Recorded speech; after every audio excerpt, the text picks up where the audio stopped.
Okay, so now you arrive in New York, and you've never even been in America at this point. No. So this is all new to you. So, they put you in chains, they put you on a plane, you arrive in New York, and now you're facing the U.S. charge. And you're facing 39 years at this point. Yes. But ultimately, you ended up taking a plea deal. Yes. Okay. Tell me about the plea deal that you took. I came in September, and in February, I got lucky again with the lawyer. This time I had a federal public defender, a free lawyer. And he was a very nice guy. And he told me that the prosecutor with the agents, they look at all the details of the case, and they're offering you 33 months in jail. That was the first offer. And at this time, I almost made 1 year in prison, and 33 months. It was short sentence, so I didn't negotiate. I took the first plea, and but then Belarusian cops, they almost spoiled everything, and also I almost spoiled everything in Prague. On 2 weeks after my arrest, FBI agents came for like interrogation, and I didn't know the law. By American law, you cannot interrogate somebody without his permission. In Russia you can do that, and I didn't know this. So they came to me, and I spoke with them without a lawyer. I asked, where is the lawyer? They said, listen, don't worry. And I told them a story. Like, it wasn't an attempt to copyright. I told them a story that I was thinking that it's all legal. Because, for example, somebody is messaging me, asking me to call the bank, but I don't know, maybe this person, that's his friend. I just told them bullshit story, trying to talk myself out of this situation. And they put in their notes that this guy is a bullshitter, don't believe him, But when I came to United States, I understand, they showed me more discovery, and you cannot go to trial with this. It was evidence. My address, almost like they got me in my hands. So what are you gonna do? I had another meeting with them. It wasn't a proper session. It was just, they asking questions, and they insulted me in the beginning. The prosecutor said, listen, you are just a package who arrived in the United States. And we have a line of people who are standing in line to us to cooperate, to snitch, so you are fucked. La la la, so they trying to scare me, and but I told them, listen, that's what I did.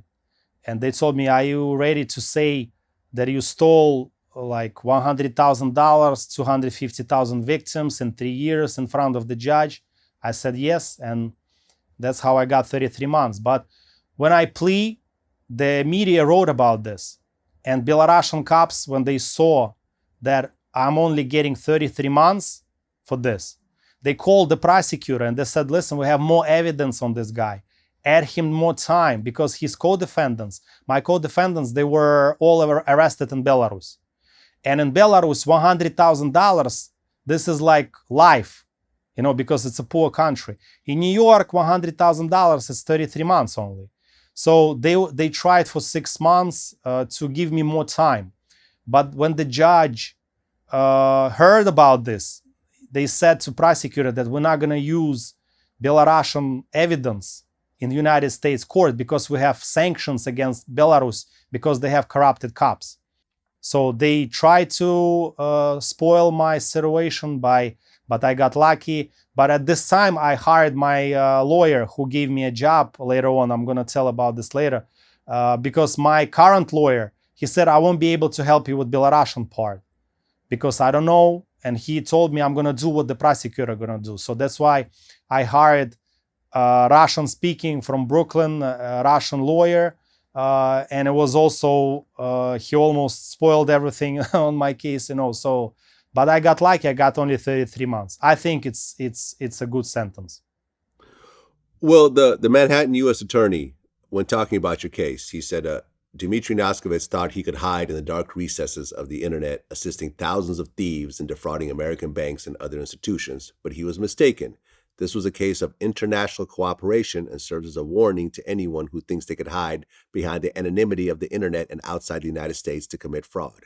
With our partners at the FBI and our law enforcement colleagues around the world, the office will pursue identity thieves and their co-conspirators wherever they may hide. It's very strict statement. That's a return on investment of taxpayers for their money. That's why he's doing investments like that, to show that United States government can get anybody from anywhere. They cannot hide. So it's a very good statement. But at the same time, prosecutor, in my case, he was impressed by my last words during my plea.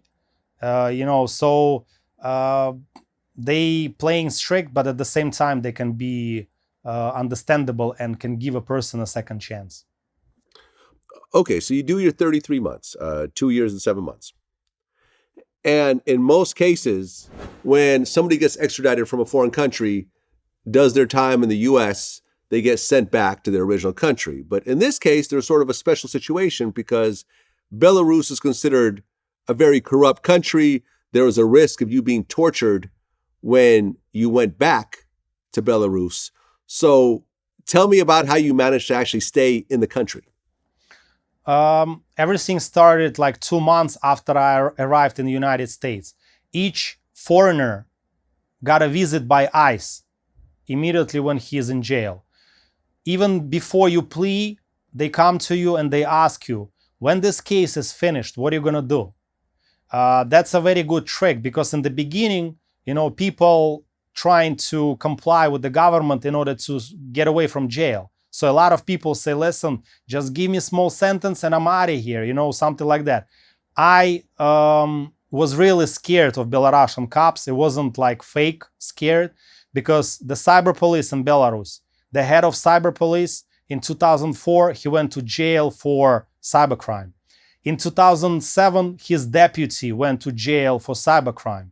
So they know that cyber criminals, they have money, so they're gonna start like torturing you, like in exchange for an apartment or something like that. So I told the ICE that, listen, send me back to Czech Republic. I'm a Belarusian citizen. You're gonna try to send me to Belarus. I'm not gonna say yes to this. Send me to Czech Republic or I'm scared. So that's what he wrote. And this statement helped me in 2012 when I had immigration court with the judge. And I made a research. I know how to read English, and American prison, in each block you have law library computer. So I found the law. It's called Convention Against Torture. If you have a reason that during your deportation you will be tortured in the country where they're accepting you, because you know how they deport you without the passport. The passport is given to the crew of the plane, and the plane, when it lands, you go the last one or the first one, you go straight to the cops. They need to clear you out first.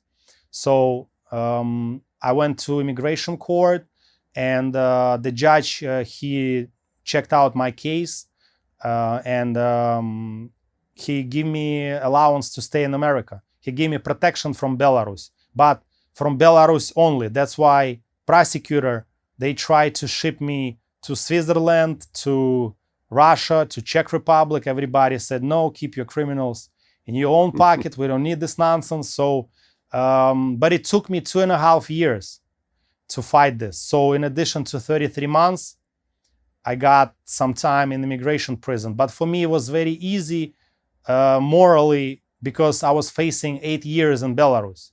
So for me, it was easy. Okay, let's stay 2 years in immigration prison in the United States, fighting this, then going to Belarus. And in Belarus, we have still Soviet Union style jail. My co-defendants, they went to Belarusian jail. One went to like 12 years he got, another got 6 years. They all out right now. I talked to them and they told me stories how they are like doing like a fishing net. And it's cold, like that's their job, to do the fishing net in the factory. And it's cold, no food. It's the cops, like no rule. It's crazy.